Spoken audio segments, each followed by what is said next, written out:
안녕하세요. 강창호 목사입니다.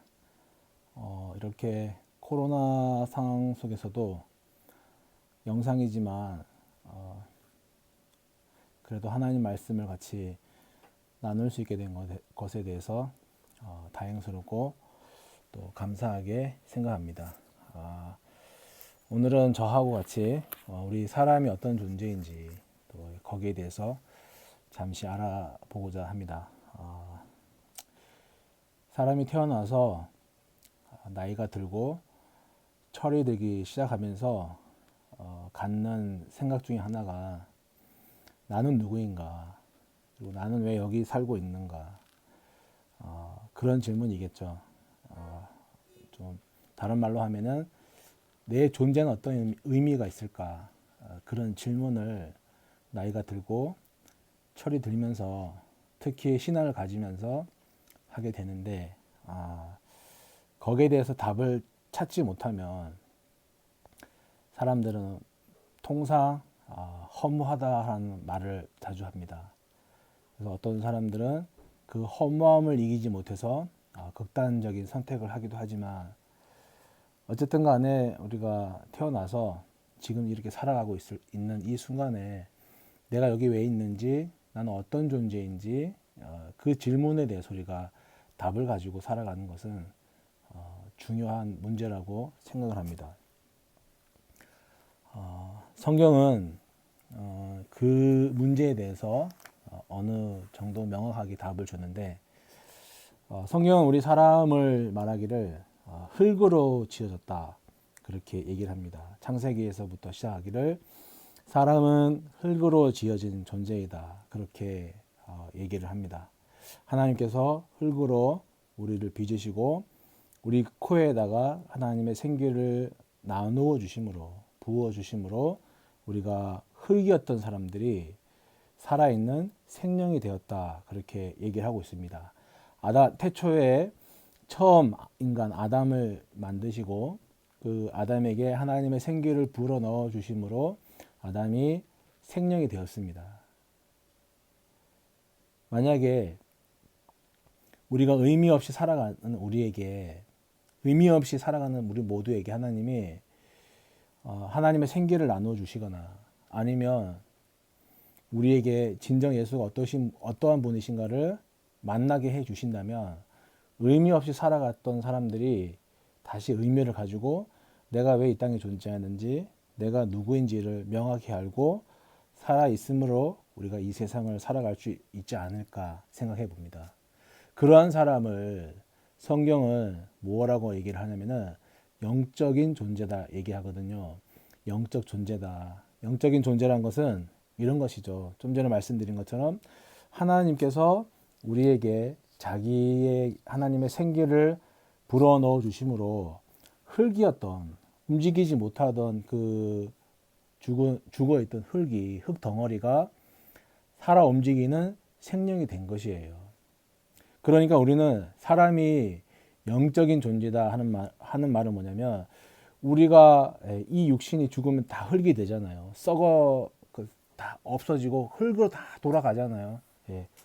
그런데 그 흙으로 돌아갈 수밖에 없는 존재가 이렇게 저처럼 말을 하고 숨을 쉬고 생각을 하고 살아가는 거예요. 그건 뭐냐면은 우리 흙으로만 사는 것이 아니라 우리 안에 하나님께서 나누어 주신 그 생명의 호흡, 하나님의 생계를 갖고 살아간다는 거예요. 그래서 우리가 영적인 존재라는 거예요.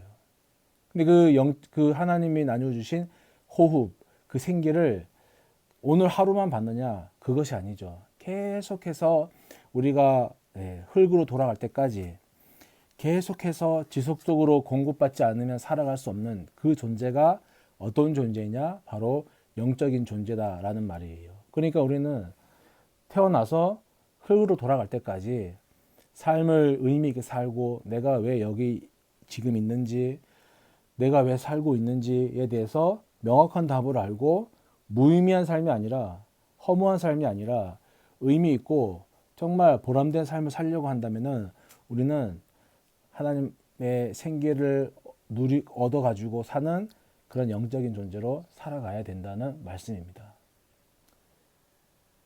그런데 그것을 꿰는 게 있어요. 그것이 아니다라고, 그것이 틀렸다, 잘못됐다라고 하는 존재가 있는데, 그게 어떤 존재냐면은 그게 바로 사탄이거든요. 창세기 1장부터 쭉 읽어보시면은 앞쪽에 나와 있으니까 한번 시간을 가지고 보시면 금방 그 내용을 보실 수 있을 텐데, 사탄이 아담과 하와를 꼬십니다. 뭐라 꼬시냐면은 하나님이 이 동산에 동산 중앙에 있는 나무의 실과를 먹지 말라 하시더냐. 하나님이 이 나무 실과를 먹으면 죽는다라고 얘기하시더냐. 그렇게 얘기해요. 그런데 하나님이 아담과 하와에게 뭐라고 말씀하셨냐면은 너희가 이 나무의 동산 중앙 나무의 실과를 먹으면 너희 눈이 밝아져서 죽는다 그랬거든요. 죽는다 그랬어요. 근데 사탄은 사람을 아담과 하와를 꼬시길 때 뭐라고 하냐면은 죽지 않는다 그러거든요. 하나님이 결단코 아담과 하와에게 너희가 나처럼 될 것이다라고 말씀하신 적이 없어요. 그런데 사탄은 그 동산 중앙의 나무 실과를 먹으면 너희가 죽지 않을 뿐더러 너희가 하나님처럼 될 수 있다라고 거짓말로 사람을 속이는 거예요. 그래서 사탄은 속이는 영입니다. 거짓말하는 영이고요.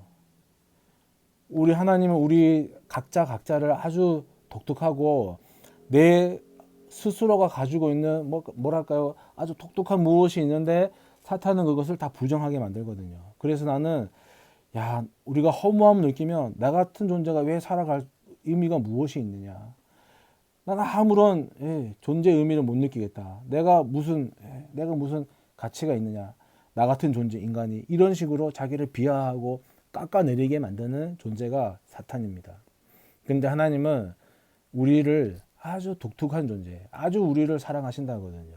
그런데 사탄은 속이는 영이고 거짓말하는 영이기 때문에 우리를 자꾸 하나님에게로부터 멀어지게 만드는 거예요. 하나님은 우리를 사랑한다. 하나님은 너 참 귀한 존재다 얘기하시는데 사탄은 반대로 얘기하는 거예요. 그래서 극단적인 선택을 하는 사람도 많고 신앙을 회피하는 사람도 많고 그렇습니다. 여러분 돈이 있어요. 지폐가 있는데 이 지폐는 구겨지거나 흙이 묻거나 물에 젖거나 어떻게 해도 지폐예요. 1,000원짜리에 흙이 묻고 물이 묻고 구겨지거나 어떻게 해도 그 1,000원은 1,000원이에요. 그 가치가 변함이 없어요. 우리 사람이 그런 존재예요. 우리가 아무리 흙이 묻고 구겨지고 뒹굴고 나뒹굴고 엎어지고 자빠지고 해도 우리는 하나님의 존재예요. 변함이 없어요. 그런데 사탄은 보이는 것으로만 판단해서 너는 왜 그런 식으로 사니까 네가 안 되지 그러면서 우리를 자꾸 하나님으로부터 멀어지게 만드는 겁니다. 우리는 이런 거짓말에 속지 않는 사람이 되었으면 좋겠습니다. 하나님은 너는 참 존귀하고 너는 참 세상에 하나밖에 없는 귀한 존재라고 우리에게 말씀하시거든요. 너는 나의 아들이다. 너는 나의 딸이다. 너는 나의 자녀다라고 하나님께서는 말씀하시거든요. 이 영상을 통해서 같이 하나님 말씀을 나누는 우리 모두가 저는 우리가 대한교회를 통해서 하나님의 사랑이 무엇인지 알아가고 발견해 나가는 그런 사람들이 되었으면 좋겠습니다. 다시 한번 꼭 기억하셨으면 좋겠습니다. 하나님은 우리를 사랑하십니다. 근데 사탄은 그것을 방해하죠. 그러니까 우리는 더욱더 하나님 앞에 정말 가치 있는 삶을 살기 위해서 보람된 삶을 살고 의미 있는 삶을 살고 내가 왜 지금 여기 이렇게 눈뜨고 숨쉬고 살아가는지에 대한 이유를 알기 위해서는 나 스스로의 삶이 아니라 하나님 앞에 영적인 존재로 살기 위한 선택을 하셨으면 좋겠습니다. 이미 그 선택을 하셨고 대한교회를 찾아오신 여러분들이 이 교회를 통해서 하나님의 사랑을 가득하게 발견해 나갈 수 있는, 깨달아 나갈 수 있는 그런 귀한 분들이 될 수 있기를 간절히 바랍니다.